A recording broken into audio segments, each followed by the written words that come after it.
એક જિમમાં જતા છોકરાઓ એમને સરસ મજાના મસલ બનાવવા છે, બોડીનો શેપ આપવો છે અને આમ મિક્સ કરતાં ફરે અને પ્રોટીન પીતા હોય. Is it good? લેવું જોઈએ? એટલે પ્રોટીન બિલ્ડિંગ બ્લોક્સ છે. તમે મસલ બ્રેકડાઉન કરો છો તો તમે પ્રોટીન લો તો એ મસલને તમારો રિપેર કરશે. અધિક માત્રામાં લો તો એ મસલને મોટો કરશે.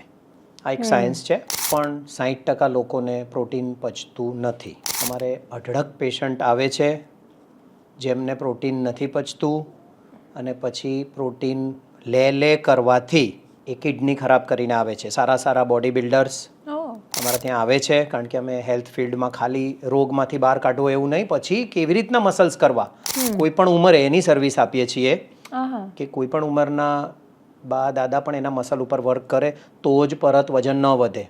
ગાઉટ, એક્સેસ પ્રોટીનથી ગાઉટ થઈ જાય.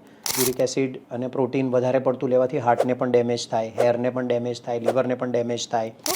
એક્સેસ પ્રોટીન જો નથી પચતું તો ન લેવું જોઈએ.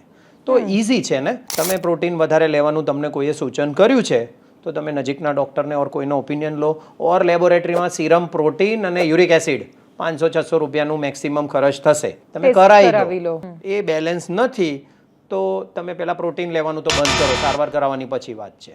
જો તમે ઓલરેડી લઈ રહ્યા છો તો પણ એ 3 મહિને તમે ચેક કરાવો.